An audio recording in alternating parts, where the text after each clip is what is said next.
Have you ever wondered what happens in a courtroom before a trial even begins, or how critical decisions are made that can shape an entire case?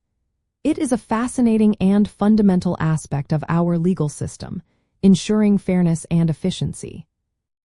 Courts decide on pre-trial motions by carefully evaluating the legal arguments presented by the parties, the factual evidence supporting those arguments, and the relevant rules of procedure and evidence.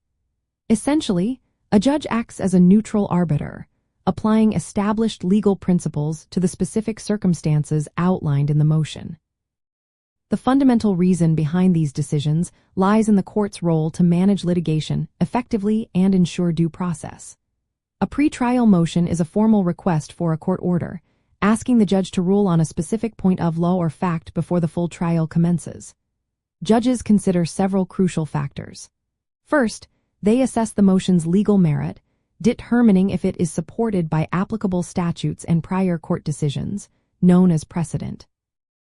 Second, they examine the factual basis, requiring sufficient evidence, such as affidavits or documents, to substantiate the claims within the motion.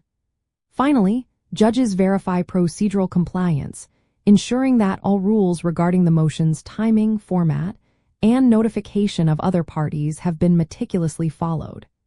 The judge's objective is to make a decision that upholds the law and promotes justice.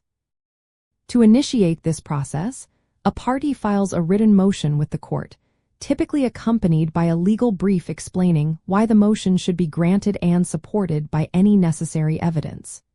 The opposing party then has an opportunity to file a written response, often including their own brief and evidence, arguing against the motion.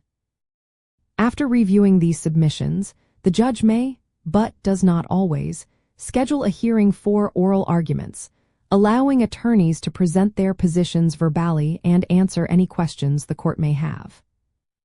These motions are not mere formalities. They are instrumental tools that can significantly streamline or even conclude a case before it reaches a jury.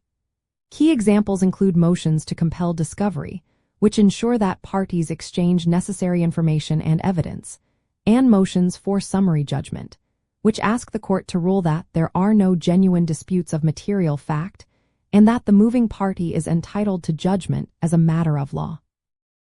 Such rulings can save immense time and resources, refining the scope of a trial or even resolving the entire matter. Ultimately, the court's judicious handling of pretrial motions ensures that only relevant issues and admissible evidence proceed to trial, upholding the integrity of the legal process. This meticulous approach helps guarantee that legal disputes are resolved fairly and efficiently, laying the groundwork for a just outcome.